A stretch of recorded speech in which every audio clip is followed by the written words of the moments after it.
اعوذ باللہ من الشیطان الرجیم، بسم اللہ الرحمن الرحیم۔ عزیزان محترم، اس بات کو ذہن میں رکھیں، جب اللہ کی مدد آنے لگتی ہے تو کچھ ایسی نشانیاں اچانک ظاہر ہونے لگتی ہیں۔ یقیناً تمہارا یہ تھکا ہوا دل اللہ کی مدد کا منتظر ہوگا کہ کوئی ایسا اشارہ تمہیں ظاہر ہو جو تمہارے اس دل کو مطمئن کر دے کہ تمہاری زندگی کے راستے بھی ہموار ہونے والے ہیں۔ تو سنو، اللہ تعالیٰ فرماتا ہے تمہارا رب چاہتا ہے کہ تمہارے ساتھ آسانی کا معاملہ کرے، اور تم ان لوگوں کی باتوں کا غم نہ کیا کرو، کیونکہ تمام تر غلبہ اللہ کا ہے اور اس پر ہر ایک چیز عیاں ہے۔ جو کچھ گزر چکا ہے اور جو کچھ موجودہ چل رہا ہے اور جو کچھ آنے والا ہے، وہ سب اس پر روشن ہے۔ اگر تمہاری زندگی کے چند اوراق خراب ہو گئے ہیں اور تم ذہنی دباؤ کی طرف جا رہے ہو، بے سکون ہونے لگے ہو، تو جان رکھو کچھ اوراق خراب ہونے کا مطلب ہرگز یہ نہیں کہ پوری کہانی خراب ہو گئی ہے۔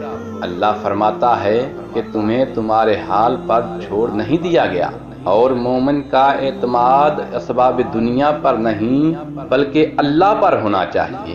اور بعض ظاہر ماحول میں سازگاری کے آثار نظر نہ آتے ہوں، تب بھی اپنے رب پر پورا بھروسہ رکھو۔ وہ جب چاہے یہاں سے چاہے وقت پلٹ دے، حالات بدل دے، اور جان رکھو تمہارے رب کے لیے یہ کوئی بڑا کام نہیں۔ اور حضرت موسیٰ علیہ السلام کا وہ واقعہ یاد کریں کہ سامنے سمندر آ گیا، قوم دیکھتی ہے کہ فرعون اپنے لشکر سمیت آ گیا ہے اور پوری قوم خوف زدہ ہے، لیکن اس وقت حضرت موسیٰ علیہ السلام کا یہ جواب آیا کہ نہیں، میرے ساتھ میرا رب ہے، وہ راستہ دے گا، وہی مدد بھیجے گا۔ تو پھر بھیجی بھی گئی مدد۔ تو یہی ایمان ہو تمہارا بھی۔ اللہ فرماتا ہے یہاں کہیں بھی تم ہوتے ہو، اللہ تمہارے ساتھ ہوتا ہے۔ اور جس کا یہ یقین قائم ہو جائے نا، اس کا زمین و آسمان کا فرق قائم ہو جاتا ہے۔ اور جان رکھو کسی کے لیے یہ جائز نہیں کہ وہ اللہ کی رحمت سے مایوس ہو، چاہے اس کے گناہ کتنے ہی بڑے کیوں نہ ہوں، کیونکہ اللہ کی رحمت اس کے غضب پر حاوی ہے۔ نبی کریم صلی اللہ علیہ وآلہ وسلم نے فرمایا ہر ایک جاندار اپنی ساری حاجتیں اور ضرورتیں اپنے رب سے مانگے، کیونکہ تمام تر اختیارات اور بھلائیاں اس رب کے ہاتھ میں ہیں جس کی نگاہ ازل سے ابد تک تمام زمانوں پر حاوی ہے۔ پر مسئلہ تب آتا ہے جب تم لوگوں سے توقع کرتے پھرتے ہو ان کی توجہ اور احساس حاصل کرنے کے لیے۔ یاد رکھو لہروں کے ساتھ لاشیں بہا کرتی ہیں، تیراک نہیں۔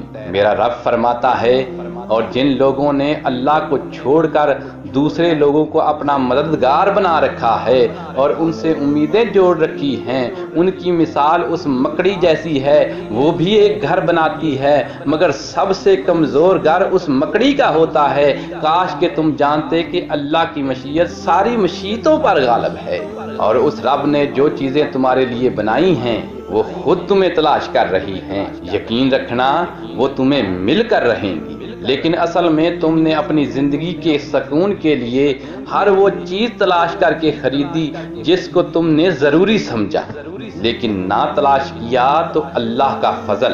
لیکن اگر اللہ کی مدد چاہتے ہو نا تو اللہ کی ایمان ڈھونڈو، یہاں تمہاری راحتوں کا سامان ہے۔ تم اگر اللہ کی طرف چل کر آؤ گے تو وہ تمہاری طرف دوڑ کر آئے گا، تم اگر اللہ کو یاد رکھو گے تو وہ تمہیں یاد رکھے گا، لیکن اگر تم اللہ سے بے پرواہ ہو کر کسی اور سے مدد کی امید لگاتے ہو تو اپنا ہی نقصان کر بیٹھو گے، کیونکہ اللہ تعالیٰ فرماتا ہے کہ یہ دنیاوی آسرے تمہارے کسی کام نہ آئیں گے، تمہارا رب ہی مسبب الاسباب ہے، وہ اسباب کا پابند نہیں، اسباب اس کے محتاج ہیں۔ اگر یہ یقین ہے تو اللہ پر یقین ہے، اگر نہیں ہے تو تمہارا یقین اسباب پر ہے، وسائل پر ہے، ذرائع پر ہے، پر اللہ پر نہیں ہے۔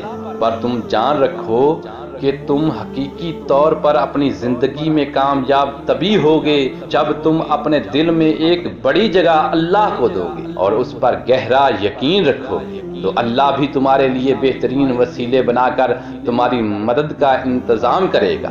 اور تم جانتے ہو کہ اللہ کی مدد کے کچھ آثار ایسے بھی ہوتے ہیں جو ہمیں اچانک ظاہر ہوتے ہیں، اور اگر تم محسوس کرنے لگو کہ تمہارا دل تہجد سے جڑ گیا ہے اور صرف اللہ سے مدد کی آس ہے، تو اس بات کو دل میں بٹھا لو کہ اس رب نے تمہاری سن لی ہے۔ وہ اپنی مدد کا ہر دروازہ تم پر بہت جلد کھولنے والا ہے انشاءاللہ۔ میری دعا ہے کہ اللہ آپ سب لوگوں کا حامی و مددگار ہو، آمین۔